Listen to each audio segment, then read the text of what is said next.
Nah, udah join ya. Hari ini yang bawa laptop siapa?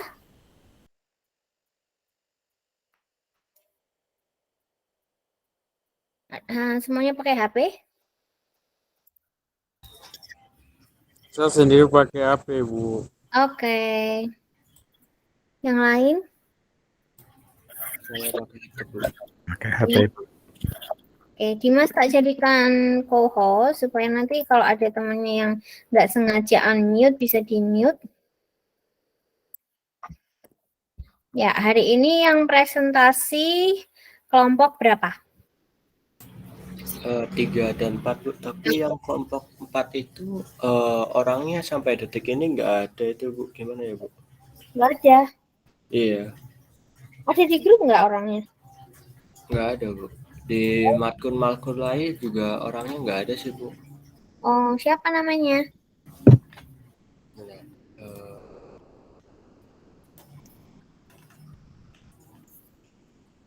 Ya, kita kelompok nggak sih atau sendiri-sendiri ya Dimas ya ini ya? kalau kelas karyawan sendiri-sendiri, Bu, kebetulan. Sendiri. Yang kelompok 4 itu Putri Galuh Mandariska, Bu. Oke, berarti kita skip ya. Kita skip ya, langsung kelompok grup 5. Berarti yang presenter kelima. Apakah hari ini siap yang presenter kelima atau Jadi yang present itu 5 itu, Bu, kan hari ini kebetulan pulang kampung juga. Jadi galuh ini bukan yang dimaksud. Maaf, iya, Bu, saya nggak bisa presentasi hari ini karena ini lagi perjalanan pulang kampung, Bu. Oh gitu, kamu yang ya, ini sorry ya nanti kalau misal saya keluar, Bu, karena di kereta jadi takutnya nggak ada sinyal. Oke. Ini galuh tuh presenter keberapa ya Dimas? Keberapa? Kelima, Bu. Oh, kelima. Berarti nggak usah. Berarti hari ini presentasi satu aja, nggak apa-apa. Oke, Bu. Ya, Dimas ya. Berarti minggu depan galuh sama yang berikutnya. Nggak usah dipaksakan kalau memang nggak ada orangnya. Berarti otomatis nilainya 0 ya. 0 itu kemungkinan kalau memang dia nggak ikut dari awal perkuliahan berarti E gitu. Karena memang kalau nggak ikut kuliah dari awal absen terus itu E. Absen terus tidak mengumpulkan tugas atau segala macam. Tapi kalau paling nggak ya berangkat gitu ya itu D gitu. Supaya teman-teman nggak salah paham ya, bukan bermaksud saya kejam, nanti dikira aku kejam. Itu. Baik, berarti yang presentasi siapa Dimas? Tunggal. Mas Fendi Saputra, Bu. Oke, Fendi sudah siap? Sudah, Bu. Oke, kameranya kalau bisa dinyalakan ya Fendi, karena itu nanti mempengaruhi penilaian. Terus Dimas nanti bisa dipimpin untuk presentasinya. Berarti kamu mempersilahkan Dimas seperti moderator lah intinya. Nanti Dimas yang mengantarkan Fendi presentasi, kemudian nanti dilanjutkan tanya jawab karena hanya satu dan nggak harus 2 jam dihabiskan Fendi sendiri ya, karena presenter yang berikutnya kan nggak ada. Berarti ya sudah secukupnya Fendi aja. Terus nanti silahkan diskusi tanya jawab. Harapannya karena minggu kemarin itu sampai Pak Irfan turun tangan, berarti kan ini ya mohon lebih aktif gitu supaya nanti tidak ada yang remedi ya di kelas kita. Baik, saya serahkan waktu sepenuhnya untuk Dimas. Ya, baik, terima kasih Bu Mega. Bisa disiapkan Mas Fendi presentasinya. Oh, saya lupa. Dibuka dulu ya semuanya kameranya mumpung sinyalnya masih lumayan. Silahkan foto dulu. Sorry Fendi, saya interupsi. Galuh. Jalan-jalan. Mudik. Sudah pada tarawih kan? Yenis enggak sih? Yenis enggak tarawih ya. Sudah, saya izin keluar bentar terus masuk lagi, kameranya tidak bisa nyala. Oke. Ya udah saya tunggu Dimas. Hilmi, Arifia. Sebentar, Bu. Oke. Kalau pulang sampai kapan? Kamu nggak mabuk kan? Gimana, Bu? Pulang sampai kapan? Nggak mabuk kan kamu? Sampai hari Senin, Bu. Ya. Mual nggak naik kereta? Ya, Bu. Am-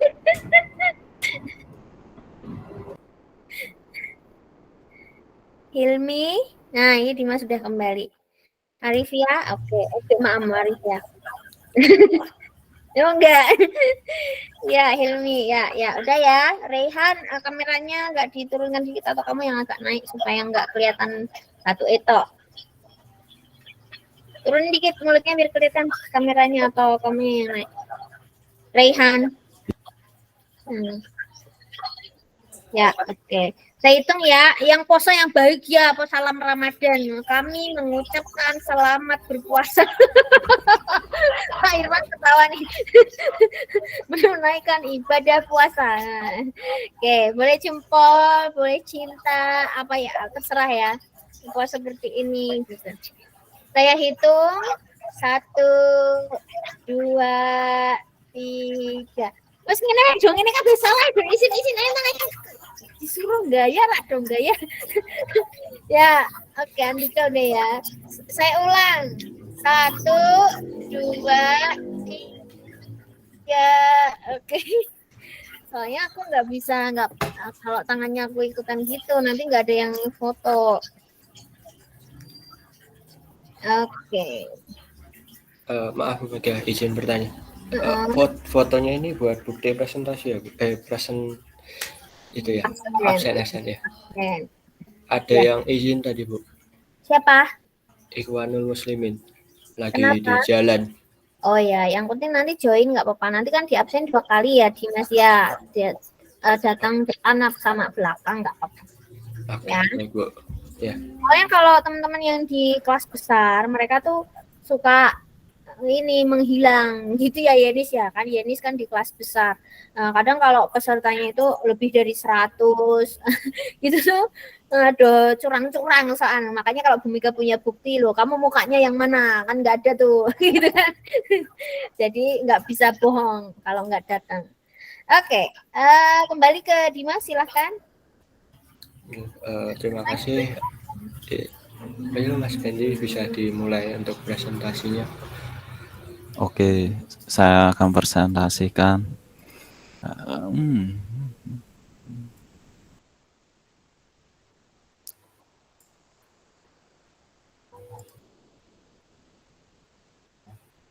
Mungkin materinya bisa di-share ke grup sekalian Mas, sambil dibaca-baca.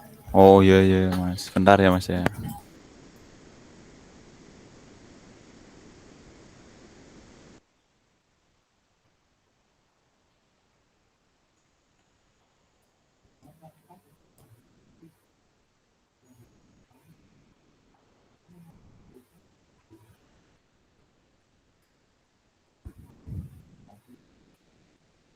Udah masuk belum Mas? Belum ya?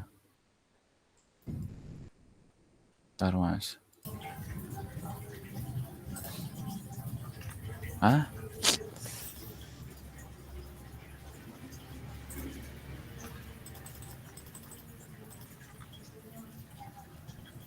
Sudah keluar Mas? Sudah. Oh ya. Selamat malam teman-teman dan Bu Mega. Saya mempresentasikan bentuk hukum badan usaha bab 3. Nah, saya mulai. Bentuk yuridis perusahaan.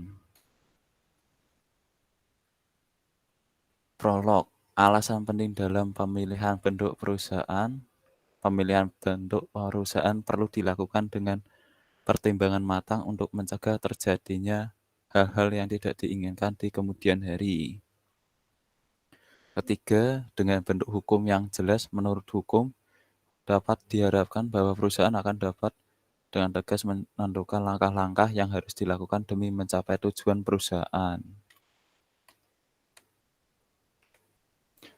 Hal-hal yang perlu dipertimbangkan. Pertama, jenis usaha yang dijalankan atau perdagangan dan sebagainya. Kedua ruang lingkup usaha. Ketiga, pihak-pihak yang terlibat dalam kegiatan usaha. Keempat, besarnya resiko pemilikan. Kelima, batas-batas pertanggungjawaban terhadap utang-utang perusahaan. Kelima, besarnya investasi yang ditanamkan. Ketujuh, cara pembagian keuntungan. Kedelapan, jangka waktu berdirinya perusahaan. Dan selanjutnya peraturan-peraturan pemerintah. 3 bentuk badan usaha. Yang pertama BUMN, koperasi, dan swasta. Saya akan jelaskan dengan BUMN terlebih dahulu. BUMN yaitu perseroan terbatas atau persero. Semua perusahaan yang terbentuk PT dan diatur dalam KU UHD seluruh atau sebagian sahamnya dimiliki oleh negara dari kekayaan negara yang dipisahkan. Perusahaan daerah, perusahaan yang sahamnya dimiliki oleh pemerintah daerah. Ketiga, perusahaan negara umum. Perum bertujuan mencari keuntungan dengan memperhatikan kesejahteraan masyarakat, walaupun modal dimiliki pemerintah, tidak menutup kemungkinan pihak swasta untuk menanam modal. Koperasi. Pengertian menurut UU nomor 25 tahun 1992, koperasi adalah suatu bentuk badan usaha yang beranggotakan orang-orang atau badan hukum koperasi yang melandaskan kegiatannya pada prinsip koperasi sekaligus sebagai gerakan ekonomi berdasarkan asas kekeluargaan. Tujuan koperasi adalah meningkatkan kesejahteraan anggota pada khususnya dan masyarakat pada umumnya, serta ikut membangun perekonomian nasional dalam rangka mewujudkan masyarakat yang adil dan makmur berlandaskan Pancasila dan UUD 1945. Prinsip ekonomi yang prinsipnya adalah keanggotaan bersifat sukarela, pengelolaannya dilakukan secara demokratis, pembagian sisa hasil usaha dilakukan secara adil sebanding dengan besarnya jasa masing-masing anggota, pembagian balas jasa yang terbatas terhadap modal, dan terakhir kemandirian. Nah, prinsip sumber dana dari koperasi itu ada simpanan pokok, simpanan wajib, simpanan sukarela, pinjaman, sisa hasil usaha, penanaman modal.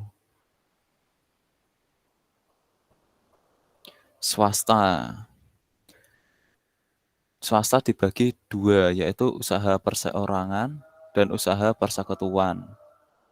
Nah, dari usaha persekutuan sendiri dibagi menjadi dua lagi, persekutuan penuh dan terbatas.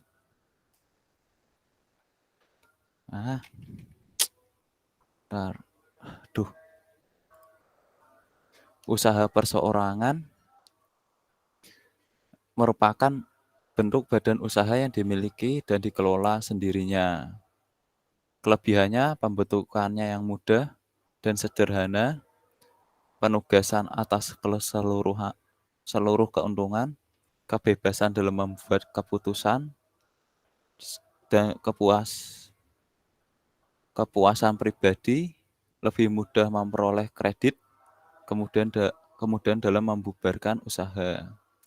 Kelemahannya adalah tanggung jawab yang tidak terbatas, keterbatasan modal untuk mengembangkan usaha, minimnya keterampilan usaha dan manajemen, kesulitan dalam menarik karyawan yang handal, waktu yang tersita, dan keterbatasan usia. Selanjutnya adalah usaha persekutuan. Usaha persekutuan merupakan sebuah kerjasama dua orang atau lebih dalam suatu usaha yang bertujuan mencari keuntungan. Kelebihannya yaitu kemudahan dalam membentuk usaha, terintegrasi, kemampuan dan pengetahuan, ketersediaan modal, kemudahan dalam menarik karyawan yang handal, pajak lebih ringan, dan tentu saja kelemahannya yaitu tanggung jawab yang tidak terbatas, keterbatasan usaha persekutuan, kemungkinan terjadinya konflik, kesulitan dalam membubarkan usaha persekutuan dalam menarik modal harus dengan persetujuan anggota lain.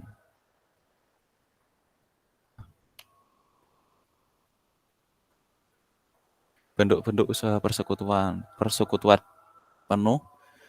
Bentuk-bentuk usaha persekutuan dibagi menjadi dua: persekutuan penuh dan persekutuan terbatas.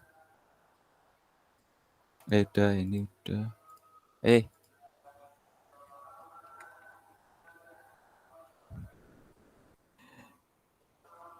Nah, persekutuan penuh, persekutuan dua orang atau lebih yang tiap anggotanya mempunyai tanggung jawab tak terbatas dan berperan aktif dalam kegiatan operasi dan proses. Hak-haknya adalah hak dalam kewenangan, manajemen usaha, hak dalam pembagian keuntungan, hak dalam menerima keuntungan investasi yang dilakukan, hak dalam mengetahui laporan keuangan usaha. Kewajibannya adalah tanggung jawab kerugian yang timbul dalam usaha persekutuan, kewajiban menerima segala keputusan dalam musyawarah, saling memberi informasi, mematuhi dan memberikan pertanggungjawaban keuangan sesuai kesepakatan. Yang kedua adalah persekutuan terbatas atau limited partnership. Sekutu yang tidak berpartisipasi penuh atau aktif sama dengan pasif dan hanya mempunyai tanggung jawab terbatas atas hutang atau kerugian yang diderita perusahaan. Keuntungannya adalah usaha persekutuan dapat memperoleh tambahan modal tanpa sekutu penuh harus membagi wewenang usaha. Keanggotaan sekutu terbatas dapat berubah sewaktu-waktu tanpa menyebabkan usaha persekutuan berakhir. Sekutu terbatas tetap dapat memperoleh keuntungan. Contohnya adalah CV, Commandeer Vetnorscape. Bentuk saham dalam perseroan komanditer dibagi menjadi dua: saham atas nama atau opnam, yaitu adalah pemindahan saham ini berlaku menurut apa yang telah disepakati oleh para persero sewaktu mendirikan perusahaan. Yang kedua adalah saham atas tunjuk, tonder. Pemindahan tangan saham ini terjadi hanya dengan menyerahkan saham tersebut pada pihak lain. Yang ketiga yang tadi adalah usaha perseroan terbatas atau PT.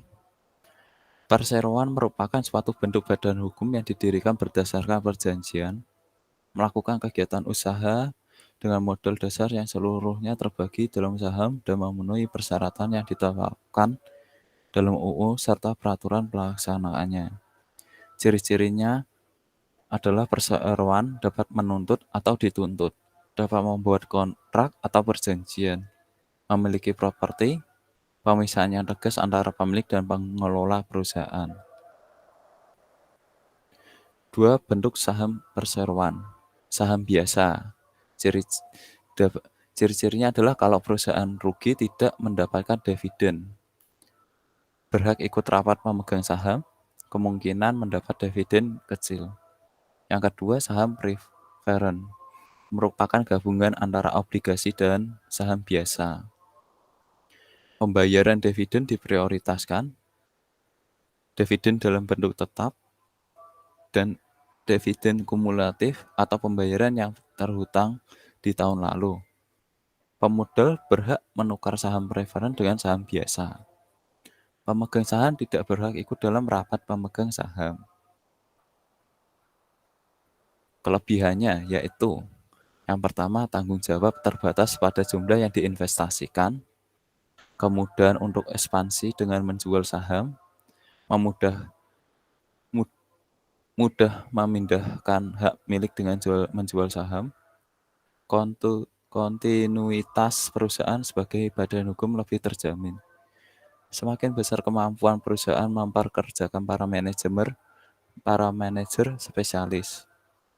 pengelolaan yang kalau kelemahannya adalah pengelolaan lebih mahal dan kompleks, pajak lebih tinggi. Yang ketiga, peraturan pemerintah yang mengikat, yang memerlukan akta notaris dan izin khusus untuk usaha tertentu. Bentuk PT berdasarkan kepemilikannya.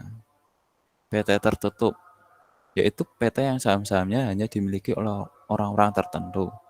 Tidak setiap orang dapat ikut di dalamnya. Surat sahamnya atas nama agar tidak mudah dijual ke pihak lain.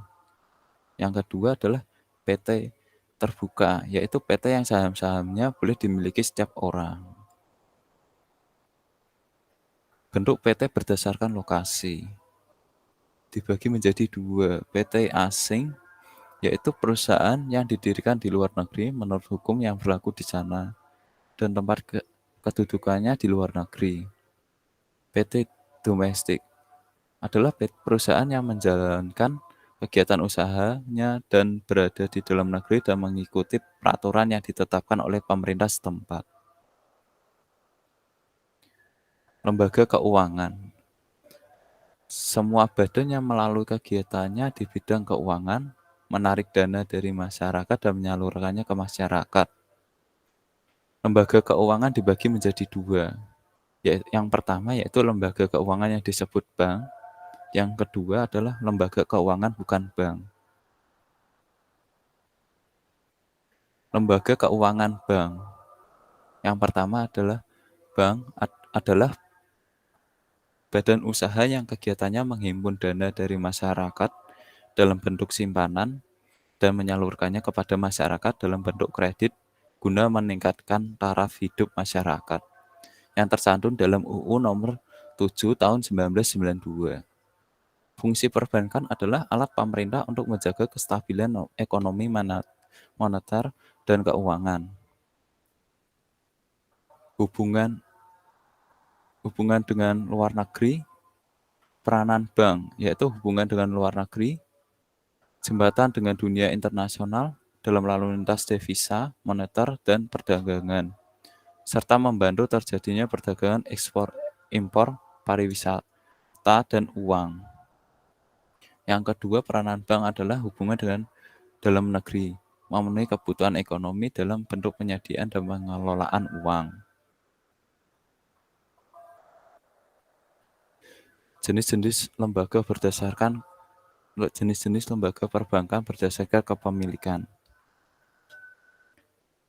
Bank umum milik pemerintah atau milik negara, yaitu contohnya BNI dan Bank Mandiri, Bank BRI.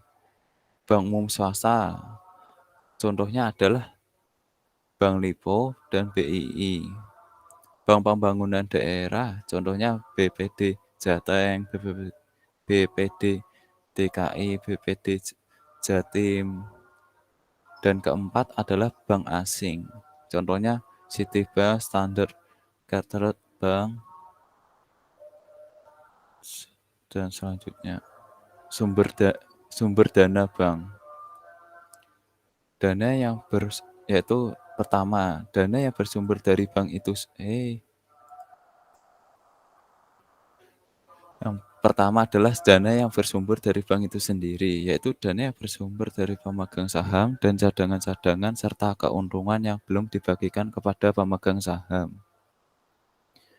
Yang kedua, dana yang berasal dari lembaga keuangan bank maupun non-bank adalah yaitu dana yang diperoleh dari pinjaman antar bank maupun pinjaman dari lembaga keuangan non-bank.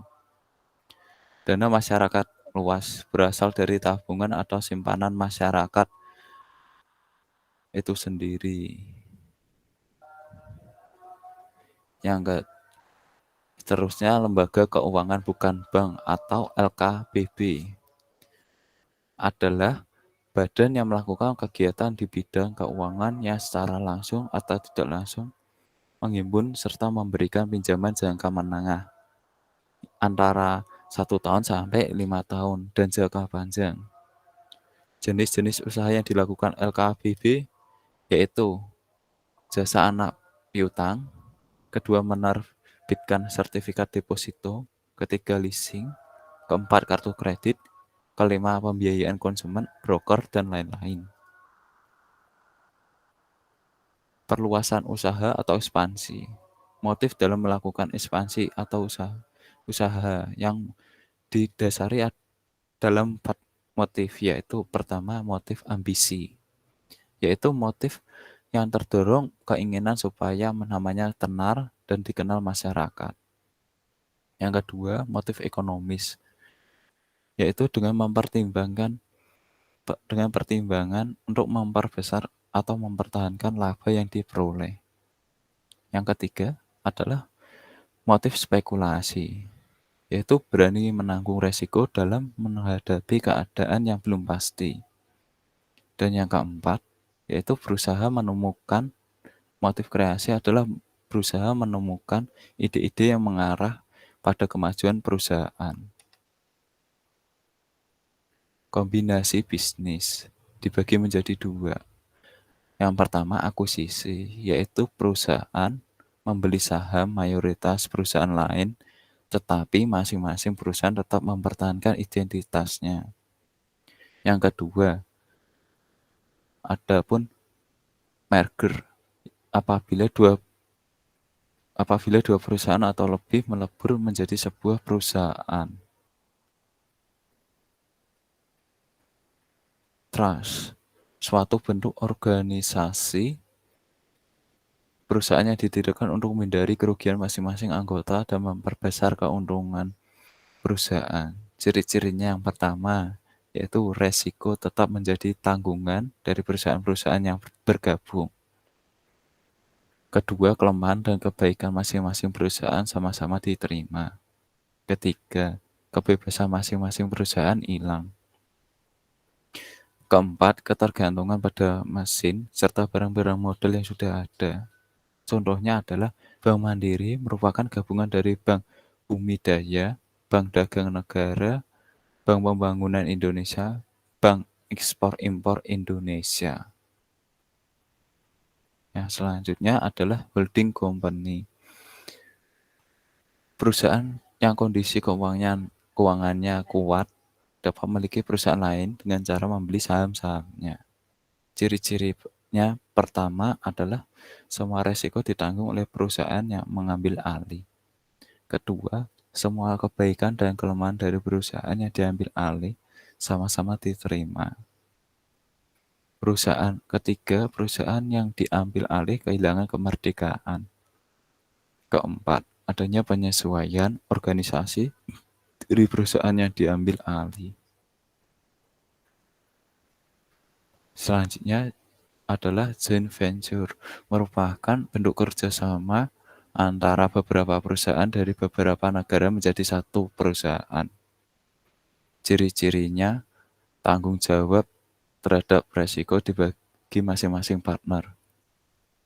Kedua, kelemahan masing-masing perusahaan tetap menjadi beban mereka. Ketiga, masing-masing perusahaan masih tetap mempunyai perusahaan. Terima kasih. Saya kembalikan kepada Mas Dimas.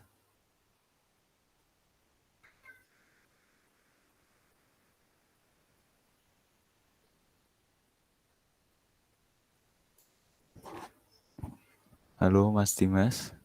Iya, Mas. Ada yang ingin bertanya atau bagaimana? Ya, mungkin dari teman-teman ada yang mau bertanya atau menambahkan materi dari Mas Fendi.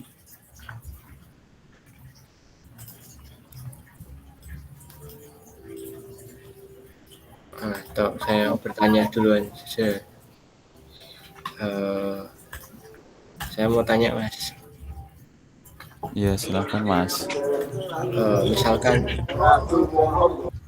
Misalkan saya memiliki memiliki usaha baru kecil atau merintis. Nah, bagaimana cara memilih atau menetapkan badan usaha yang tepat nih buat usaha saya yang baru kecil atau merintis ini, Mas? Itu sih, Mas. Terima kasih. Mohon diulangi Mas. Tak catat dulu aja Mas. Oke. Misalkan saya memiliki usaha baru yang baru kecil atau merintis.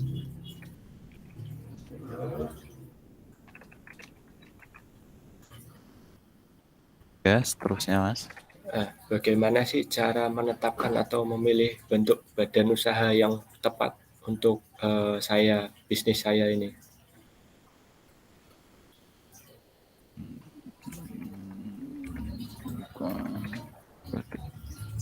Oke, terima kasih Mas Dimas. Oke, mungkin ada yang lain, pertanyaan lain bisa disampaikan.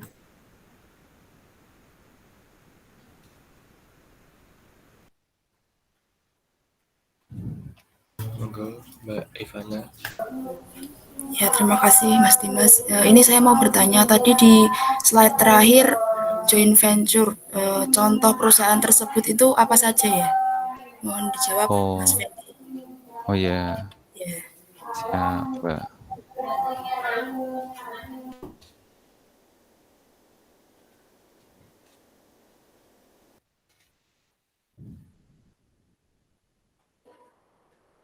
Silahkan ada yang ingin bertanya lagi.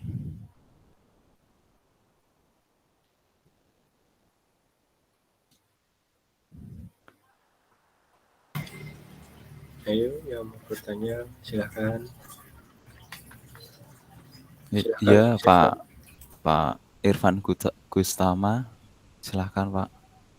Mas mau tanya, ini masih nyambung dengan pertanyaannya Mas Dimas. Nah kan saat kita mempunyai usaha, masih merintis. Mas, Ya. maaf Mas, suaranya agak dibesarin bisa nggak ya? Soalnya Halo? nggak didengar. Ya. Udah? Udah Mas. Oke. Udah. Nah, ini menyambung pertanyaannya Mas Dimas juga. Seandainya kita mempunyai usaha, masih merintis kecil, ya kan? Nah, itu kan kalau pertanyaan Mas Dimas, untuk baiknya cara daftarin ke badan usaha bagaimana, gitu kan ya Mas Dimas ya? Oh, pemilihan Pemilihan badan usaha yang bagus. Untuk menentukan ya. Kan ada CV, ada apa gitu kan ya. Iya. Nah, Iya. ini selanjutnya saya pertanyaannya yang masalah dana. Kan tadi di slide-nya Mas Fendi juga disebutin kalau ada kenalan bank ya. Karena dari pendaftaran CV itu berurusan dengan uang lagi tentang bank. Iya. Nah, kenapa kita selalu diarahkan untuk berhutang dalam berusaha gitu? Apakah nggak ada solusi lain selain berhutang? Begitu. Kalau saya tarik kesimpulannya, soalnya dari Pak Irfan itu, kenapa kita harus berhutang dalam mendirikan usaha, begitu ya Pak ya? Ya, betul. Oke, siap.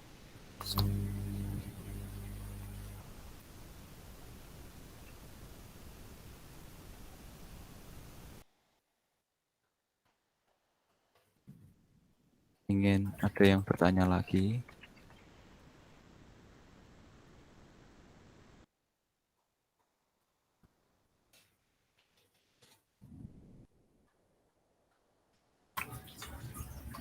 Ya, apakah ada tambahan lagi atau mungkin ada yang mau menambahkan materinya? Kalau kurang bisa disampaikan.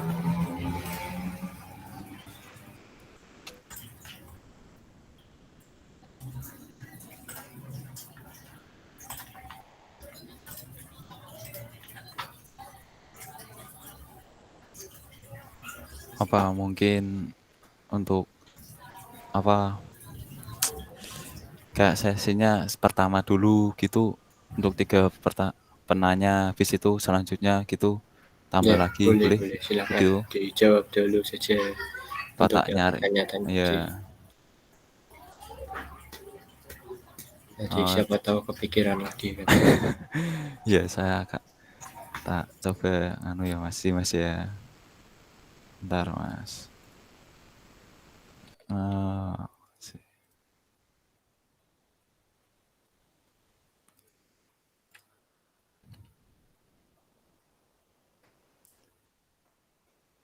Untuk saya ingin menjawab pertanyaan Mas Dimas dulu, boleh ya?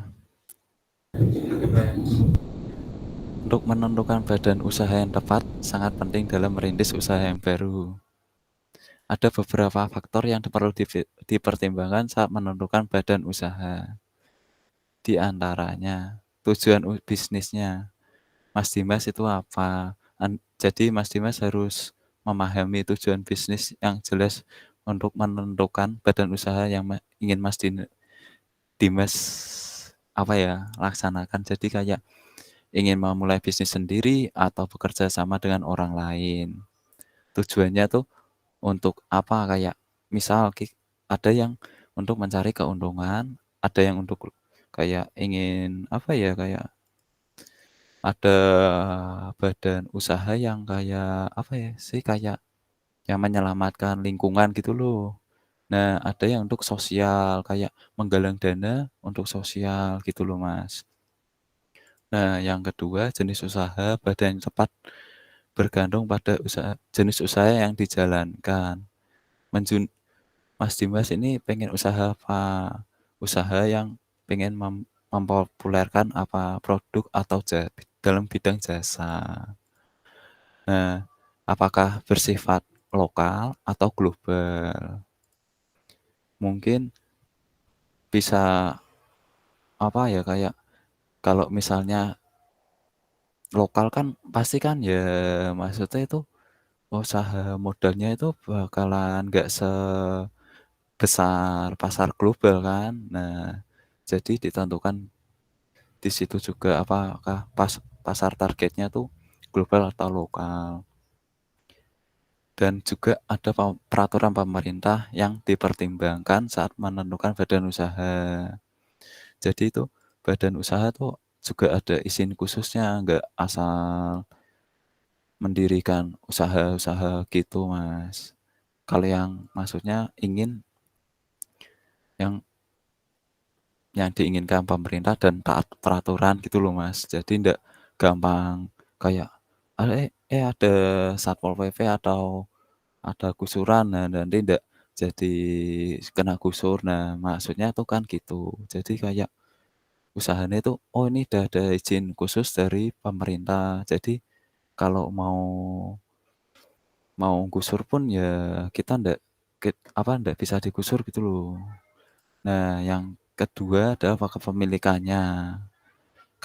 Pemilikannya tuh Mas Dimas tuh ingin kayak jadi pemiliknya sendiri atau jadi kayak gabungan gitu loh, Mas. Kayak gabungan, oh aku bisnisku pengen sama temanku atau saudaraku. Nah, itu juga pengaruh. Yang terakhir tuh pasti, Mas, itu pajak. Pajak itu badan usaha tuh juga dipertimbangkan. Kan ada yang jenis badan usaha yang memiliki pajaknya itu tinggi dari yang badan usaha lainnya gitu loh, Mas. Nah, beberapa pilihan itu badan usaha itu ada perseorangan, kemitraan, persekutuan, dan perusahaan. Namun tuh semua itu kembali ke Mas Dimasnya masing-masing dan teman-teman yang pengen buka usaha. Mungkin lebih ke kayak pergi ke konsultasi gitu loh, kayak ingin mendirikan usaha apa ya yang bagus ya, punya modal segini, dan usahanya itu mungkin pengen sendiri atau bersama orang lain gitu, Mas Dimas. Sudah puas dengan jawaban saya atau kurang ya, Mas Dimas? Sudah puas, Mas. Jadi intinya jika mau lebih berkembang ya ada bisnis konsultan yang mendampingi gitu ya. Iya, Mas. Ya. Oke, bisa dilanjut untuk pertanyaan Mbak Ivana atau Mas Irfan. Oh ya, bentar ya Mas ya. Aduh, untuk ya, bentar. Nah, saya boleh menjawab dulu untuk pertanyaannya Mbak Ivana. Ya, ini tuh joint venture atau JV adalah sebuah bentuk kemitraan bisnis di mana 2 atau lebih perusahaan atau individu bekerja sama untuk mencapai tujuan bersama dan membagi resiko, biaya, dan keuntungan. Contohnya tuh kayak perusahaan tuh ini saya cari ini seperti Sony Ericsson.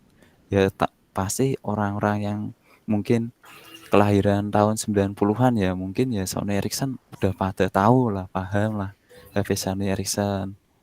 Nah itu tuh ternyata dari joint venture antara perusahaan teknologi Jepang yaitu Sony Corporation dan perusahaan telekomunikasi Swedia yaitu Ericsson.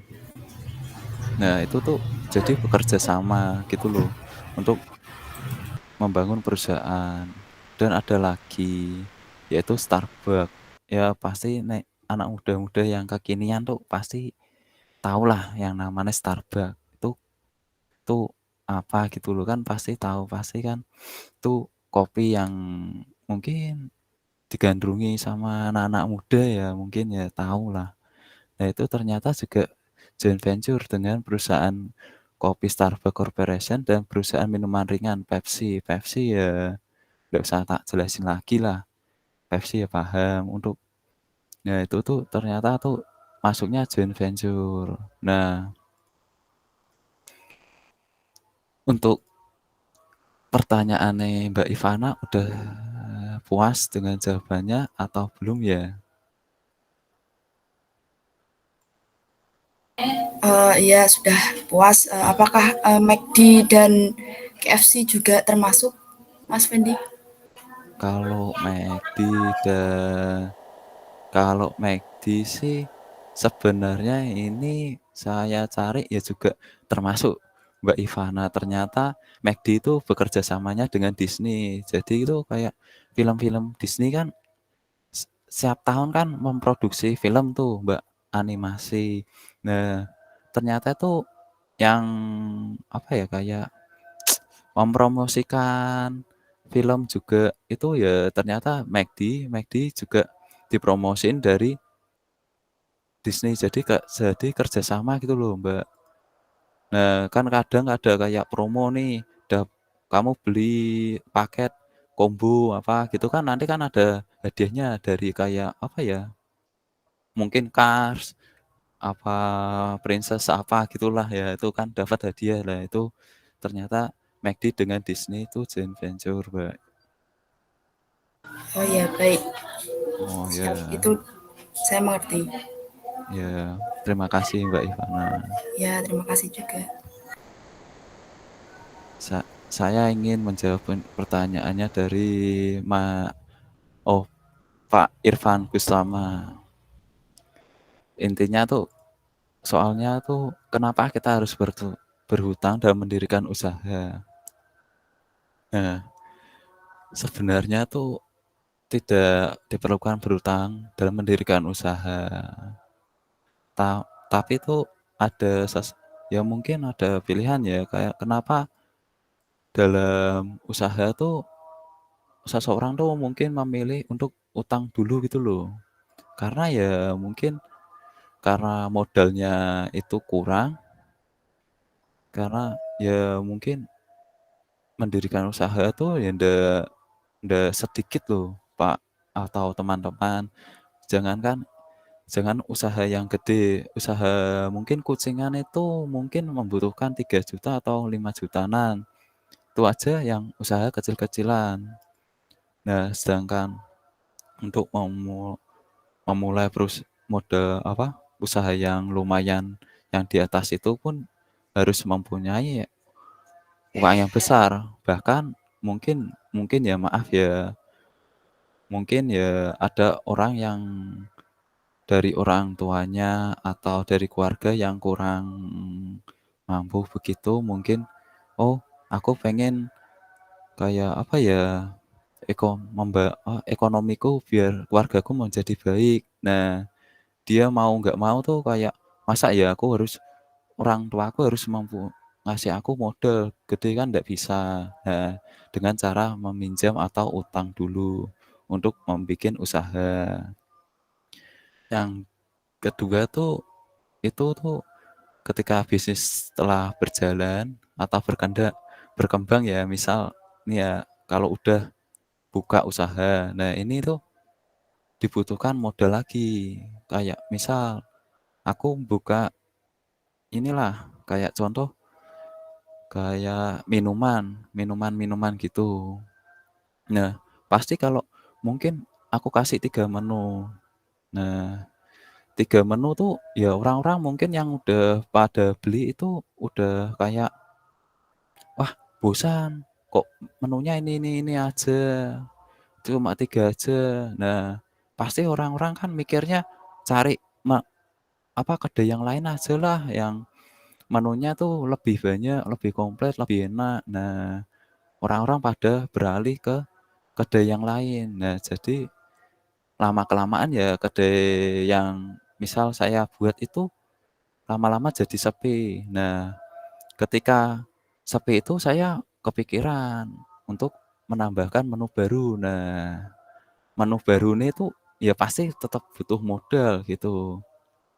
Mau nggak mau ya udah sepi, jualannya untung ya nggak dapat. Nah, gimana caranya bikin menu baru ya mau nggak mau ya kita utang dulu gitu untuk riset, oh apakah ini menu ini berhasil atau enggak, ataukah menu ini itu baik dipasarkan apa enggak, laku apa enggak gitu. Nah, yang ketiga tuh meningkatkan mungkin ya apa ya, kalau udah itu kita tuh kayak bikin semacam apa ya, kalau zaman-zaman sekarang tuh kalau udah itu tuh kayak punya tabungan gitu loh, kayak deposito. Nah, deposito yang setiap bulannya tuh harus menabung sekian sekian sekian untuk beberapa tahun ke depan. Kayak misalnya tuh ya deposito itu ya kayak asuransi gitu loh modelnya. Nah, itu kan modelannya begitu deposito. Nah, mau nggak mau ya apa ya, kayak itu kan kayak ada tabungan di masa depan yang akan datang kalau misal bisnis kita nggak lancar, kita juga, "Wah, bisnisku nggak lancar, apa aku bunuh diri aja?" Kan nggak mungkin. Nah, pasti kan butuh tabungan yang mungkin tabungan itu dipakai lagi gitu loh, Solusinya tabungan di serem masa depan. sekali. Iya lah, mungkin Ekstrim banget sampai bunuh loh, diri. Ya ya ya depresi ya ya ya bisa. depresi gitu loh, Bu, ya. Nah, jadi itu nggak ya gimana ya, mau dibilang buka usaha harus utang dulu ya antara saya ya juga nggak bisa mastiin ya kemampuannya seseorang, Pak Irfan. Jadi ya kembali lagi ke dirinya sendiri, ada modal nggak, ada usaha yang dijalankan besar tidak, ada orang yang pengen join bisnis dengan kita enggak gitu, yang bisa diajak kerjasama. Nah, begitu. Saya kembalikan ke Pak Irfan lah kembali, apakah saya penjelasannya ribet banget atau udah jelas, Pak? Eh, Cukup jelas sih sebenarnya, tapi kalau saya ini jawabannya udah bagus, udah masuk lah. Iya. Secara umum, tapi kalau yang secara teorinya, yang pakemnya itu kayaknya belum dapat. Kalau yang dijelasin sama Mas Fendi ini hanya Oh, iya. perkiraan kita aja semua jadinya gitu. Iya. Sama satu lagi Mas, tambah pertanyaan satu. Oh, iya, Masih iya. soal uang nih. Gimana cara kita itu menghindari pajak biar pajak nggak disalahgunakan, daripada bayar pajak disalahgunakan kan? Gimana caranya biar nggak bayar pajak tuh? Pertanyaannya berat banget nih Pak Irwan. Saya boleh jawab langsung, boleh? Nah, lagi trending banget ya soalnya Pak Irfan nih kasus Betul Bu. juga. Yang Kalau kaya makin kaya, yang miskin makin miskin kalau kata Romaira mah. kalau misal ya kita nggak pengen cari apa ya, kayak menghindari pajak lah ya kita itu ya nggak bisa tinggal di Indonesia lagi. Ada kok negara yang tidak membayar pajak. Nah, gunanya pajak itu ya menstabilkan perekonomian kita di negara ini, Pak. Jadi ya mau nggak mau ya kita harus ngikuti peraturannya di sini kayak apa ya peribahasanya langit dijunjung apa ya lupa saya Pak. Apa Di sih? mana Lupa. bumi dipijak, Ya itulah Di mana peribahasa. bumi dipijak, Nah, di situ langit dijunjung. nah itu Pak, ya itu Berarti tahu. ketika kita tinggal di kalangan koruptor, kita harus korupsi juga kah? Oh ya itu tergantung kitanya sendiri Pak. Pengen ikut-ikutan atau enggak Pak? Berat ini bahasanya nih. Ya gimana ya Pak ya itu kan dunia kan hidup di dunia kan cuma sekali Pak ya dinikmati atau dijalankan dengan perintahnya agama masing-masing Pak gitu Pak Irfan.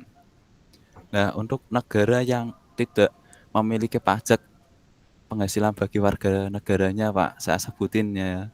Yang pertama Kepulauan Bahama itu terletak di mana ya? Bentar Pak. Wah ya disitulah Pak. Kalau yang kedua itu Uni Emirat Arab. Ya pasti tahulah Uni Emirat Arab tuh cadangan minyaknya tuh bertonton itulah apa barel lah bertonton barel dan jutaan apa simpanannya ya pasti paham lah.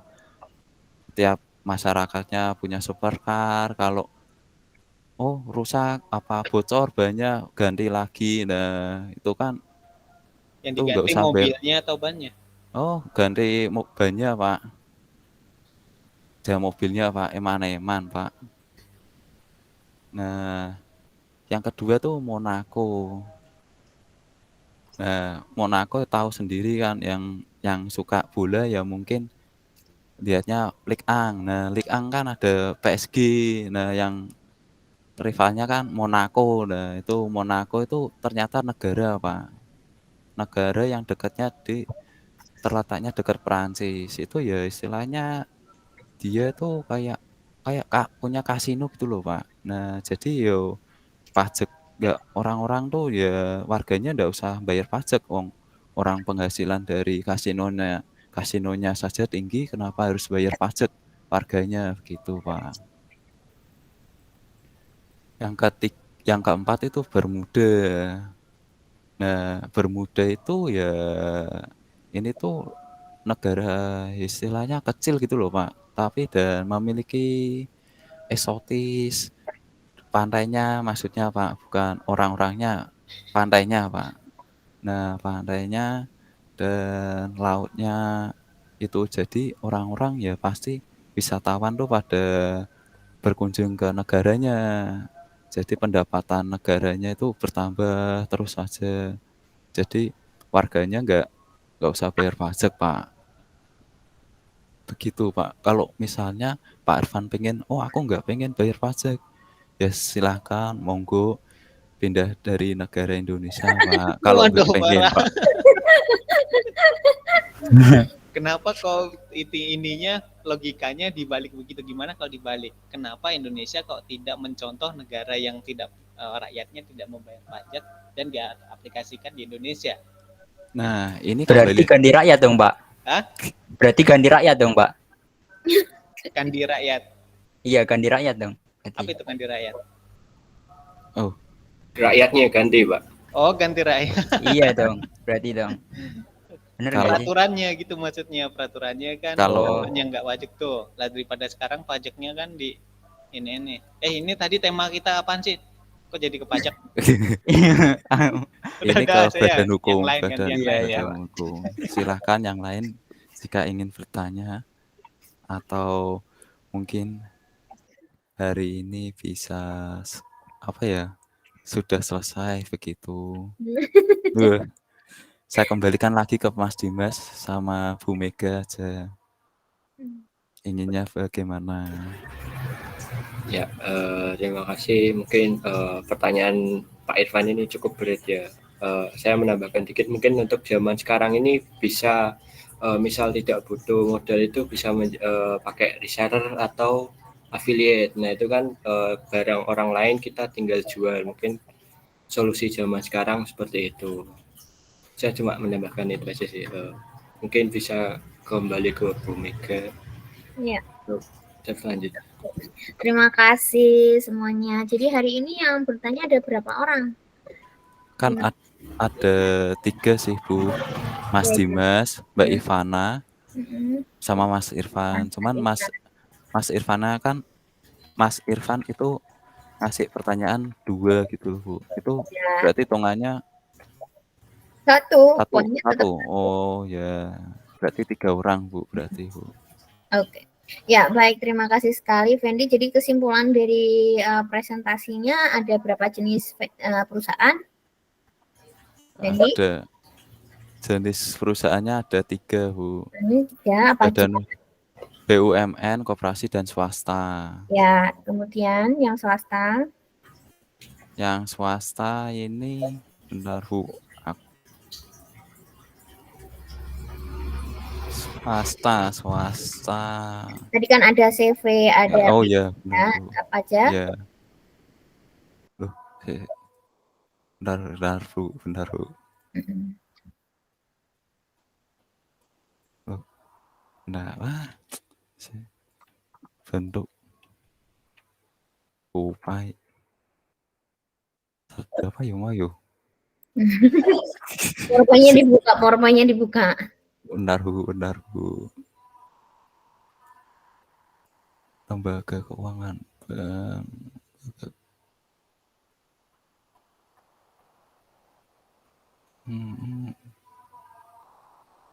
Sampai mana sih? Oh, bentuk swasta. Swasta itu ada 2 Bu, usaha perseorangan dan yang kedua ada usaha persekutuan. Nah, usaha persekutuan itu dibagi menjadi 2, persekutuan penuh dan terbatas. Begitu Bu. Oke. Yang penuh itu yang gimana? Yang terbatas itu yang gimana? Yang penuh itu bentar Bu. Bentar ya Bu ya. Penuh.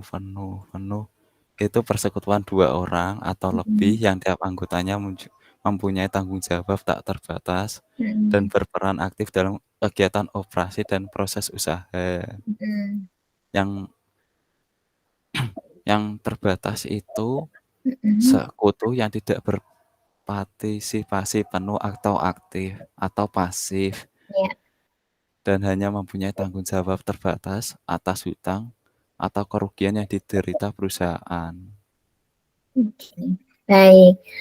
Apakah dari definisi itu teman-teman ada yang mau ditanyakan dulu nggak?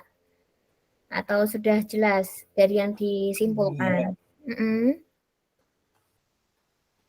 Ada yang mau nanya? Jadi tadi sudah disimpulkan sama Fendi ya. Jadi ada 3 macam, BUMN, koperasi, sama swasta. BUMN kamu sudah tahu, BUMN itu sekarang di mayoritas sudah sama pemerintah ya, walaupun ada yang mulai sedikit-sedikit diserahkan ke swasta gitu. Kemudian yang koperasi itu sangat local wisdom, artinya kearifan lokal. Koperasi itu hanya ada di Indonesia loh. Nah, itu yang uniknya ya, Indonesia itu ada koperasi. Kemudian yang swasta ini tadi aja perseorangan, ada persekutuan. Yang perseorangan berarti jelas itu milik tunggal. Sedangkan yang persekutuan itu join dengan kekuasaan terbatas dan kekuasaan tak terbatas. Yang terbatas itu yang seperti apa? Dia tidak terlibat secara langsung dalam perusahaan itu. Jadi dia ada hak-hak itu biasanya diatur pada ADART perusahaan. Nah, itu yang kamu bisa tahu, ada CV, ada PT, jadi tergantung kebijakannya. Karena mungkin kamu sering lihat ya, kadang-kadang kok dilakukan perusahaan itu pemecatan secara sepihak gitu. Misalnya kamu nggak nyapa nih sama orang tertentu, tiba-tiba kamu dipecat, nggak taunya dia owner. Nah, kayak gitu, berarti dia punya kekuasaan yang tak terbatas. Paham ya? Tapi kalau misalkan dalam satu rapat, dia harus rapat stakeholder dulu, rapat pemegang saham. Artinya dengan saham ya, Fendi ya. Ini kaitannya dengan saham. Dia punya saham, dia bagi ya sahamnya berapa persen. Berarti dia punya kekuasaan yang terbatas. Maksudnya gitu. Oke, kalau yang tak terbatas seperti apa? Perusahaan yang benar-benar single gitu. Kamu punya mie ayam gitu ya, perusahaan nggak tuh? Ya perusahaan gitu ya, perusahaan mie ayam punya kamu sendiri gitu ya. Terus kamu nggak suka tuh sama siapa karyawan kamu, ya pecat-pecat aja gitu. Nggak perlu sampai rapat stakeholder. Maksudnya gitu. Tapi kalau biasanya orang-orang yang sudah perusahaan yang benar-benar mereka kayak ini, kamu ingat nggak waktu kasusnya Abu Rizal Bakri? Wah, ini saya nggak mau masuk ke politik ya, tapi ini kasus lumpur lapindo. Ingat ya Pak Irfan ya, lumpur lapindo. Dulu itu sangat bencana besar ya sampai sekarang ya lumpur lapindo. Apa sih disebut, Bu? Itu bornya, itu kan perusahaan minyak ya, bornya itu patah, mengalami kerugian yang sedemikian besar. Padahal Abu Rizal Bakri itu kalau secara kekayaan dia tuh sebetulnya bisa, bener nggak? Bisa untuk memberikan kerugian. Kenapa kok nggak sampai ke sana? Ternyata memang jenis perusahaannya yang tidak memungkinkan karena dia tadi yang dikatakan Fendi kerugiannya itu sampai hanya sampai di misalnya aset perusahaan, dia nggak sampai ke aset pribadi gitu. Mudah nggak sih yang dimaksud?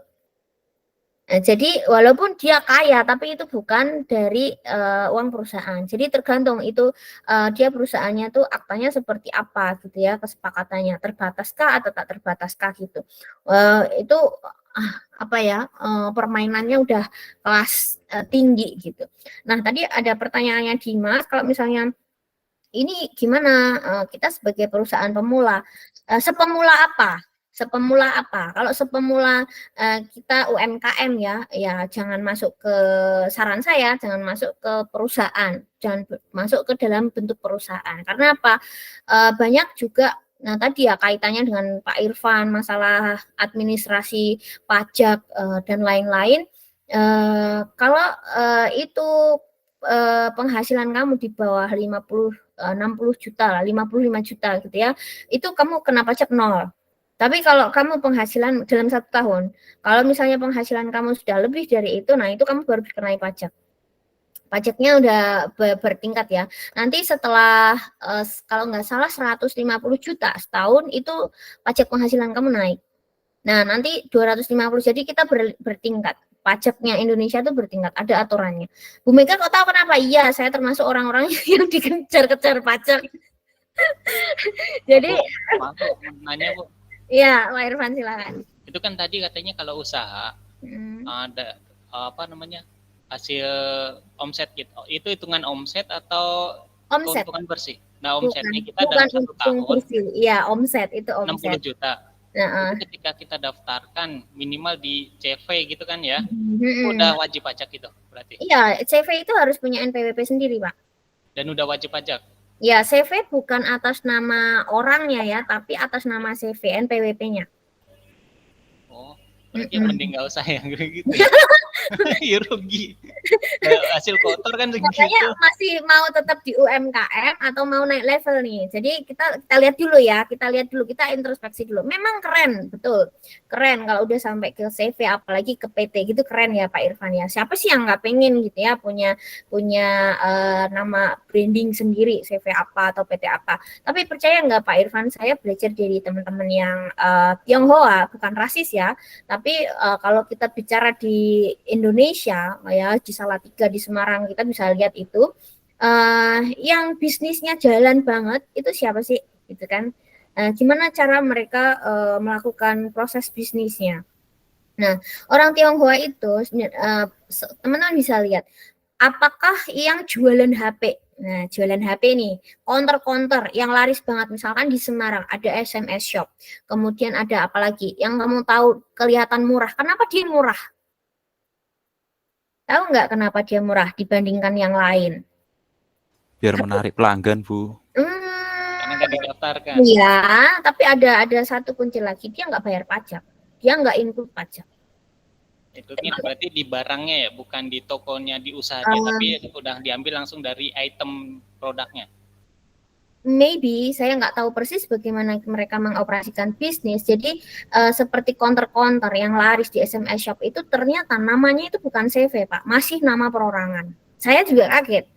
gitu. Saya sempat wawancara gitu ya, tanya, dia punya cabang loh Pak, SMS Shop itu misalnya.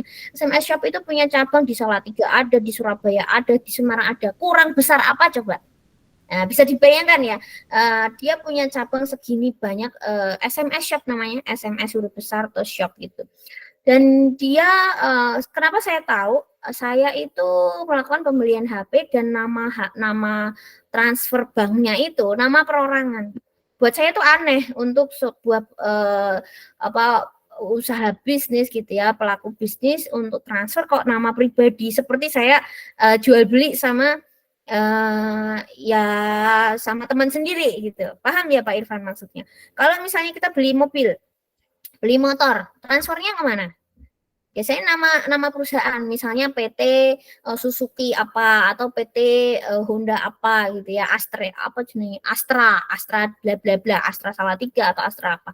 Ini HP gitu ya. Padahal kalau kamu tahu untungnya HP itu sebetulnya kisaran berapa sih?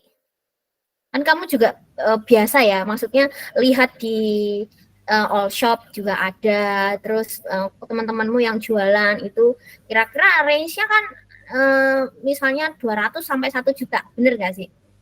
Bener ya, range labanya tergantung jenis HP-nya yang mereka jual. Kalau mobil, kalau motor, range labanya berapa? Ya, mobil jelas besar ya, tapi kalau motor mungkin nggak sebesar itu gitu, tapi lebih besar dari HP. Tapi kadang yang motor second untung-untungan juga, kadang ya rugi, kadang ya laba gitu ya, labanya bisa bervariasi juga, bahkan cuma laba 200-300 bisa aja dilepas gitu motornya. Artinya saya mau cerita gini, banyak pelaku-pelaku bisnis yang tadi benar kasus yang diangkat Pak Irfan itu yang sekarang lagi tren, misalnya pajak dan lain-lain, yang kaya makin kaya, yang miskin makin miskin, saya nggak tahu ya, saya nggak akan bahas itu, tapi yang jelas sekarang kita sedang bicara proses bisnis. Artinya kapan kita harus mulai memilih menjadi CV, menjadi swasta benar-benar perusahaan atau tetap menjadi UMKM. Kalau di CV atau PT, tetapi tetap banyak ya Bu yang daftar gitu ya untuk jadi CV, jadi PT. Kenapa begitu? Walaupun tahu resikonya seperti itu ya. Kalau udah jadi CV, jadi PT, rekening bank sudah harus atas nama perusahaan, NPWP atas nama perusahaan, bukan nama perorangan. Jadi sudah dipisah gitu antara kekayaan pribadi dengan kekayaan perusahaan, itu sudah harus dipisah. Ternyata di situ kalau kamu mau daftar tender yang besar-besar ya, misalnya kamu mau ngesup misalnya pengadaan barang komputer ke mana sekolah ya, ke sekolah, ke SD mana, atau pengadaan kabel aja atau hard disk aja. Kamu harus punya perusahaan, nama perusahaan. Kalau kamu perorangan ya bisa, nggak dipercaya. Ada kepentingan-kepentingan itu. Jadi ada beberapa pelaku bisnis yang rela, ya udah saya tetap harus maju pakai bendera sendiri. Paham ya ini ya. Tapi yang UMKM juga ada keuntungannya. Kalau yang UMKM ini, apalagi terutama kemarin waktu pandemi ya, yang banyak dapat bantuan CV, PT apa UMKM? UMKM gitu, dapat terus padahal omsetnya nggak tahu ya, kita tuh jualan. Banknya kolap itu Bu yang di Amerika. Nah, diumumin Pak Jokowi kemarin kan. Yang apa? UMKM. Jadi seperti itu ya. Kapan kita harus memutuskan ya tergantung kepentingannya Pak Irfan. Karena begitu sudah masuk ke CV atau ke PT, kita nggak mungkin jadi UMKM lagi. Nggak bisa balik gitu statusnya. Tapi kalau masih UMKM, kita bisa naik level nih, bisa ke CV, bisa ke PT. Otomatis tendernya, project yang akan kita pegang bisa MM-an gitu, 1M, 7M, 10M. Kalau kita masih omsetnya masih kecil-kecil, ya udah kamu UMKM aja gitu. Karena resikonya terlalu berat. Ya kalau lancar proses bisnisnya, kalau enggak, nah kita terbeban dengan pajak gitu kan. Masang reklame nama gitu ya, itu aja ada pajaknya. Masang iklan itu kan lumayan, dan bagaimana memang ada sisi spekulasinya di sini ya. Jadi kalau masih mau kecil ya omset kita akan kecil terus, tapi kalau mau melangkah besar apakah keberlangsungannya gimana. Makanya banyak kasus yang jual perusahaan Pak Irfan. Jadi perusahaan ini udah kolaps, dia nggak bisa melakukan proses bisnis, akhirnya dibeli sama orang. Karena membuat dokumen CV, dokumen PT itu mahal harganya. Karena harus ke notaris, kemudian ke kementerian gitu ya untuk mendaftarkan itu. Kemenkumham mendaftarkan termasuk mereknya gitu-gitu, itu biayanya cukup lumayan mahal dan kita nggak bisa sendiri, ada yang mengawal tadi ya, konsultan ya, Fendi tadi menyebutkan ada kata kuncinya konsultan. Nah itu ada ininya, ada fee-nya buat mereka. Terus CSVB ya, Silicon Valley Bank itu juga kolaps ya, kolaps. Terus setelah dia kolaps, dia nanti biasanya merger atau perusahaannya dijual gitu.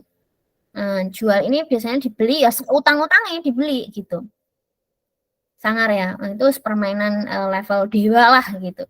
Kalau kita mungkin sekarang lagi permainannya franchise ya. Apa? Mixu Ibu.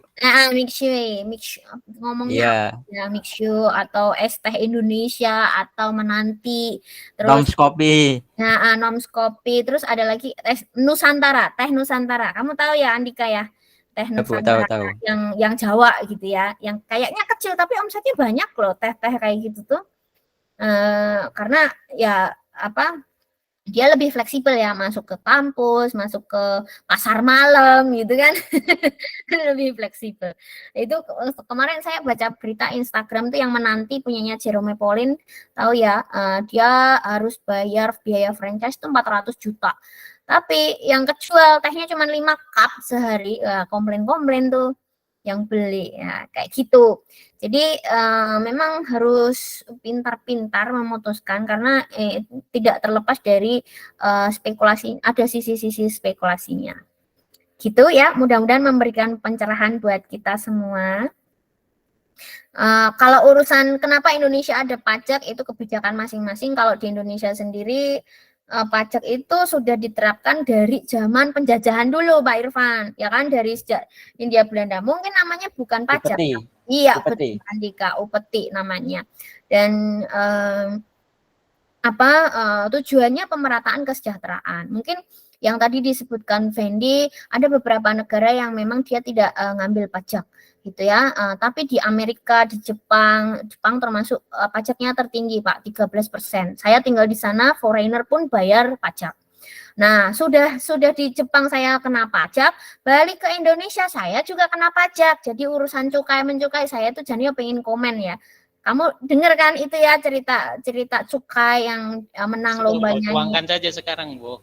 Apa? Waktunya tuangkan saja ceritanya unek-uneknya sini. Ya, saya takut viral. Udah, saya diem aja. Ini kan direkam, Bu, nanti diviralin. Ya itu saya relate banget karena tahu persis ya yang terjadi. Kita tuh diaspora tuh orang Indonesia yang ada di luar negeri, kemudian kita cari uang ya di sana itu ya susah payah, sama lah seperti kita. Jadi ini pengalaman buat kamu juga. Ada teman-teman kamu yang mungkin jadi TKI, TKW di sana, kamu tanya tuh pahlawan devisa jadi nih. Sing dimaksud pahlawan devisa itu apa sih? Di sana kena pajak, di balik sini kena pajak lagi. Jadi 2 kali kami itu kena pajak. Tinggi pula di luar negeri, otomatis kita ikut rate-nya luar negeri. Balik ke sini karena dikira kita itu nabungnya kebanyakan ya. Sebetulnya enggak juga gitu, karena kita bawa rate dari luar negeri kan. Terus kita tinggal dalam waktu lama, otomatis pulang nabung enggak? Nabung kan ya, pasti nabung. Otomatis langsung dilihatnya, wih kamu udah dapat misalkan 500 juta. Langsung tuh kena. Jadi susah juga kalau misalnya Pak Irfan, gimana caranya biar nggak kena pajak? Habisin Pak, habisin aja uangnya, jadi nanti nggak kena pajak. Buat jajan, buat jalan-jalan gitu ya. Karena sampai sekarang pun kita tuh apalagi nowadays ya, recently itu pajak itu sedang digalakkan betul gitu, karena ya setelah COVID sih, saya merasa ini setelah COVID mungkin kan pemerintah banyak mengeluarkan uang ya untuk sumbangan-sumbangan, kemudian ada utang yang belum terbayarkan dan deadline-nya kapan gitu. Sumbangan kemana, Bu? Sumbangan ke COVID, korban COVID ya. Pak Irfan jebak-jebak nih. COVID ya, pokoknya itu bantuan-bantuan yang mungkin kita juga dapat juga waktu itu ada BSU, kemudian di perusahaan kamu mungkin dapat bantuan juga ya. Perusahaan itu juga dipaksa untuk ngasih sumbangan loh, jadi jangan salah. Terus kegiatan-kegiatan seperti itu akhirnya negara defisit. Kan waktu itu sempat ada cerita, kita mau mengurangi nilai 0 waktu pas COVID, dengar ya berita itu ya, mata uang kita mau dipangkas 0-nya, 0,3 di belakang itu mau dihapuskan. Ya itu karena inflasi ya, inflasi. Semua negara inflasi katanya gitu kan.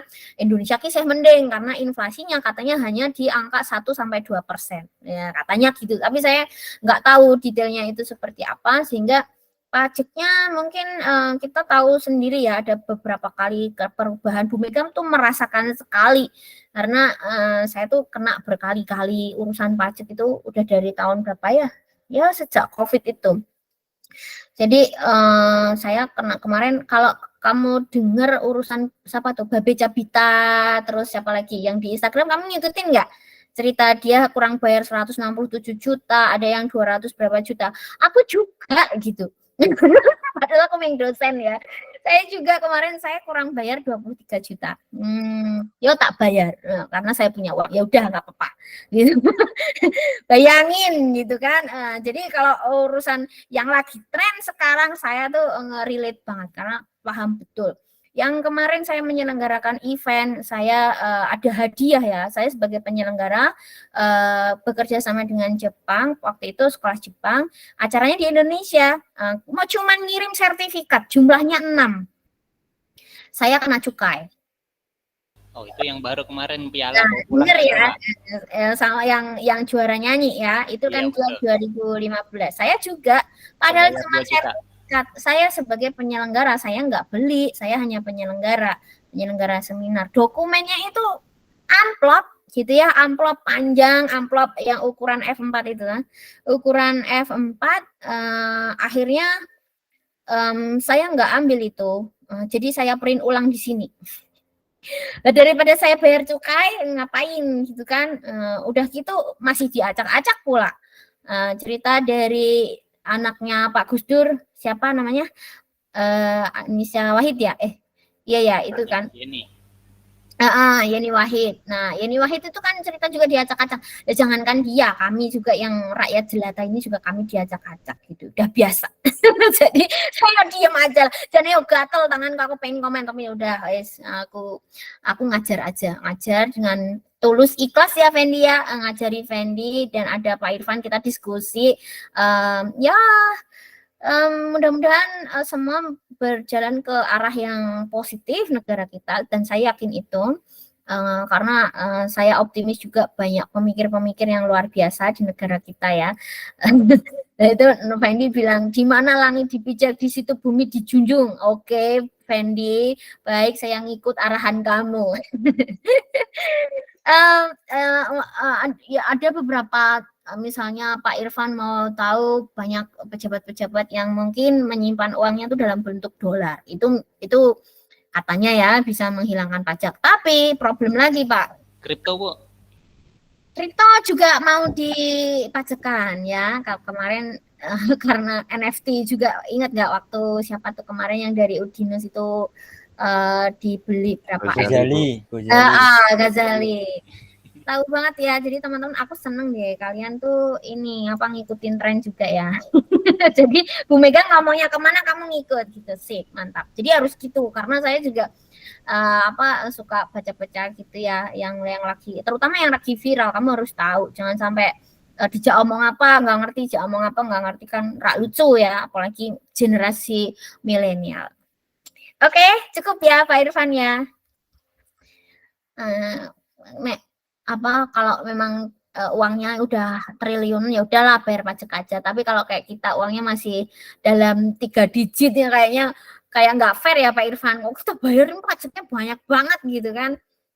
Makanya dihabisin Pak. Atau utang yang banyak Pak, itu tipsnya. Saya uang nggak ada Bu, nggak punya uang. Utangnya banyak ya. Nah, ini Intinya adalah kasih sayang terhadap keluarga. ya. Tadi Fendi sempat nyinggung sih sebentar masalah utang juga. Ini perlu saya mungkin edukasi sebentar ya. Mohon maaf mungkin agak jadi nambah jam. Kalau dulu kita tuh selalu dibilang orang tua kita ya, jangan utang. Bener nggak? Ojo utang. Nek kowe ora ndek pinginan, ojo ora ndek duwe pinginan tapi kamu nggak punya uang, udah jangan utang. Karena apalagi kalau mindsetnya kita tuh PNS ya, orang tua saya PNS. Jadi kalau pengen apa-apa nggak boleh utang. Jadi harus punya uang dulu, nabung yang banyak baru beli rumah misalnya, atau baru beli motor, baru beli mobil dan beli sepatu misalkan. Itu yang ditanamkan ke saya zaman dulu. Tapi di saat sekarang itu sudah lagi nggak relevan. Karena apa? Ya itu tadi pajak itu mengikuti ya teman-teman ya, di bank kamu nyimpan uang itu juga kena pajak. Balik lagi. Nah terus gimana Bu solusinya? Utang itu boleh, Fendi ya, utang itu boleh. Misalkan tadi kamu mau jualan mie ayam, beli gerobaknya, tadi harga berapa? Atau beli angkringan harga berapa? Tapi utanglah dengan benar. Nah ini yang kita nggak pernah dapat edukasi tentang cara berhutang. Utang itu boleh, asal tekniknya benar. Artinya gini, jangan sampai kamu baru benar-benar buka usaha, mulai gitu ya, mulai seko gerobake kamu nggak punya uang, habis itu dari piringnya juga kamu nggak punya uang, sedangkan kamu nggak tahu apakah kamu sudah punya konsumen untuk beli. Nah, bedakan dengan seperti ini. Kamu sudah punya bisnis dulu, jualan mie ayam misalkan. Jualan mie ayam, tapi masih rumahan. Omsetnya ya masih kecil-kecilan. Paling 50 mangkok, 100 mangkok. Gitu kamu kerjakan sendiri. Yang asah-asah ibumu. Terus adikmu sing gawe ke es teh gitu ya. Jadi mungkin usaha keluarga. Terus kamu mau naik level nih. Kamu pengen punya warung sendiri. Tapi kamu sudah punya modal dulu dan kamu sudah punya nama dulu, sudah punya konsumen yang rutin. Misalkan 50 mangkok tiap hari, 100 mangkok tiap hari. Nah, kan kamu sudah punya penghasilan tetap ya. Ya pokoknya 50 dapat lah, Bu. Oke. Nah, kalau sudah 50 dapat berarti berapa yang harus kita utang? Atau tenornya berapa? Tenor itu jangka waktu pinjamnya tuh berapa? Apakah jadi misalkan ya kamu utang 10 juta. 10 juta dengan tenor 1 tahun atau 10 juta dengan tenor 2 tahun, 3 tahun, 5 tahun, 10 tahun itu angsurannya makin kecil kalau tenornya makin panjang. Paham? Nah, terus disesuaikan dengan kemampuanmu. Bu, saya cuma 50 mangkok. 50 mangkok itu 20 mangkoknya itu buat modal lagi, yang 30 itu laba saya. Nah, dari yang 30 mangkok ini, mbok angsuran gitu. Paham ya konsep ini ya? Jangan benar-benar nol baru mulai usaha kamu udah utang semua. Ya kono bangkrut. Lah kan kamu belum punya konsumen. Belum tahu kamu lakunya berapa. Jadi kesimpulannya utang boleh enggak? Boleh. Malah dianjurkan gitu, malah dianjurkan. Buktinya apa kalau dianjurkan? Kalau kamu punya pendapatan lebih, tapi kamu punya utang, pajakmu itu berkurang. Jadi itulah yang menyelamatkan kita dari pajak. Penghasilan boleh banyak, tapi utang juga harus banyak gitu. Itu nanti menihilkan pajak kita. Gitu Pak Irfan tipsnya. Utang aja gitu. Dan banyak loh orang-orang yang sepertinya dia tuh punya uang ya. Kita lihat tren dari pejabat-pejabat. Ada yang modelnya gini, dia punya bisnis lebih dari satu. Dan ketok iki pernah nggak melihat warungnya itu tetap berdiri padahal kayaknya tuh nggak pernah ada yang beli. Money laundry. Iya, supaya tetap kelihatan itu tuh saya tuh punya bisnis, cuman omsetnya tuh merugi gitu Pak Irfan, paham? Jadi ada kecenderungan seperti itu. Kalau ditelisik lah itu punyanya siapa? Oh ternyata punyanya bupati ini, ternyata punyanya ini siapa? Tionghoa yang ini. Nah, itu tujuannya itu. Kami punya banyak ternyata nggak laba. Bisa aja seperti itu. Itu juga termasuk cara mengurangi pajak gitu ya. Aku ngajarin nakal apa lagi enggak ya. Tapi saya ngasih tahu kamu supaya kamu peka gitu ya sama lingkungan kita gitu. Ini jawaban yang saya pengen itu sih. pengen dapet itu tadi yang Ini soal berat ya Pak ya, berat, topik ini berat. Nggak ada penyelesaiannya, saya hanya kasih insight saja, saya nggak bisa jawab detail eksak karena saya juga bukan orang pajak gitu. Supaya peka, Pak Irfan tahu ya, bisa ngelihat, oh ini kok gini, ini kayak gitu. Nah, itu ada indikasi ke sana. Terus pejabat-pejabat juga misalkan dia punya rumah Pak, punya rumah. Tapi dia punya satu, misalnya sebelum dia menjabat dia nggak punya ya, terus tambah lagi. Misalkan dia punya 2 rumah, ditambahlah 1, tambah 2, tambah 3. Kalau tanah kan ketahuan ya, artinya dia nambah atas namanya mesti harus diganti dalam sekian tahun. Motor, mobil juga seperti itu. Nah kalau rumah bangun aja terus, pokoknya never ending. Kadang-kadang kelihatan mangkrak bangunannya. Sering ya lihat ya bangunan mangkrak tingkat tinggi besar, tapi nggak selesai-selesai. Kenapa? Itu sengaja. Kalau dihitung nilai kekayaan bisa nggak ditaksir itu? Ya nggak bisa kan, rumahnya belum jadi. Sampai kapanpun belum jadi, wong memang ora didadek kayak gitu. Sengaja supaya nggak ketahuan nilai dari rumahnya itu berapa. Padahal untuk buat tingkat, misalkan dia mau bangun di Bawen itu ada rumah yang seperti apa ya, bangunan rumah sakit tapi nggak dikerjakan. Mungkin di daerah kalian ada juga seperti itu. Itu biaya bangunnya, tuku lemah ya wes bayar, biaya bangunnya juga udah bayar ya. Tapi kenapa nggak diselesaikan? Pernah nggak bertanya seperti itu bangunan mangkrak? Apakah mereka benar-benar nggak punya uang? Enggak, sengaja itu tuh. Ya, wes rasa terus kayak. Karena belum cair, Bu. Ya apapun itu ya, apapun itu belum cair lah atau apa. Jadi itu bangunan yang belum jadi itu tidak bisa ditaksir nilai kekayaannya berapa. Naik motor jelas iso, mobil bisa ditaksir, tapi rumah yang belum jadi itu nggak bisa ditaksir nilai nominalnya berapa. oh gitu ternyata. Paham Bu, paham. Oke. Banyak yang seperti itu Bu ternyata. Banyak. Oh untuknya begitu. Ya sama seperti Hambalang begitu berarti ya Bu ya. Ya sama. Mall yang cita-citanya mau dibuat mall, mau dibuat apa, mau dia buat apa gitu ya. Tanah pun harus ganti nama kan kalau tanah. Tapi kalau bangunan mangkrak, ya nanti dia akan selesaikan kalau dia sudah selesai akhir periode. Wes bar sudah tidak menjabat, dia akan selesaikan. Tapi kalau dia masih jabat, oh dia akan stay safe gitu ya. Ini nggak usah diupload ya.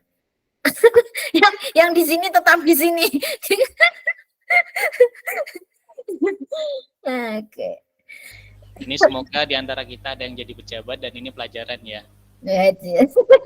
Ya apa ya Pak? Masalah korupsi itu hanya orang-orang yang cerdas, yang jenius yang bisa. Apalagi kalau korupsinya itu udah apa besar nominalnya. Karena apa? Dia nggak mungkin sendiri. Setuju ya teman-teman ya. Kalau dia nggak cerdas, orang mungkin iso dia korupsi. Memang gimana kita sama orang tua aja kalau uangnya geser 500 perak aja ketahuan kok. Di susu kan mau tak kon tuku minyak goreng. Kembaliannya 500 diminta. Nah, apalagi yang modelnya MM-an gitu. Dia pasti sangat pintar dan tidak hanya masalah ekonomi saja tapi link juga saya rasa jauh lah di luar bayangan kita. Saya nggak mau bahas itu Pak Irfan. Gitu ya, Ivana, Arifia, Rehan, Dimas, Fendi, Deva, Hilmi, Andika, Pak Irfan, Yenis, Ikhwanul Muslimin. Gitu kurang dan lebihnya Bu Mega minta maaf yang kita bahas di sini biar tetap di sini. Nggak usah kamu rekam terus diposting ya Bu Mega ngomong-ngomong. Bu Mega Ya, takut. gimana Pak Irfan? Bu Mega takut ya Bu. Ya gimana ya Pak, saya masih muda, saya pengen jadi profesor. Iyalah, apa ya, saya sih lebih milih stay safe ya, daripada apalagi zaman sekarang harus hati-hati. Setuju ya semuanya ya, kayaknya kita harus hati-hati ya, sekedar tahu. Kecuali saya punya power untuk mengubah dunia ya Pak, karena saya belum punya power, maka ya di zona nyaman dulu, zona aman dulu, saya rasa itu lebih bijaksana. Ya Pak Irfan? Setuju ya? Oke. Kurang dan lebihnya Bu Mega minta maaf. Saya akhiri pertemuan kita dan good job buat Fendi. Saya nggak nyangka loh kamu bisa lancar ngomongnya. Dan seru sekali ya perbincangan kuliah kita hari ini. Mudah-mudahan minggu depan juga lebih seru lagi, topiknya kita bahas bisa macam-macam gitu ya. Berikutnya berarti Galuh ya. Galuh. Iya Bu, minggu depan ya Bu ya. Oke, Galuh sama siapa? Sama Iwan Bu. Oke, Kelompok Iwan. 6 gitu ya. Ya, oke, besok disiapkan yang baik supaya nanti nilainya bisa maksimal ya. Oke, Insya Allah Bu, siap. yang masih perjalanan silahkan melanjutkan perjalanan. Teman-teman yang sudah di rumah selamat beristirahat, selamat berpuasa. Semoga amal ibadah kita diterima oleh Tuhan Yang Maha Esa. Saya akhiri. Wabillahi taufiq. Assalamualaikum warahmatullahi wabarakatuh. Sampai jumpa. Waalaikumsalam warahmatullahi wabarakatuh. Terima kasih Bu. Dadah semuanya.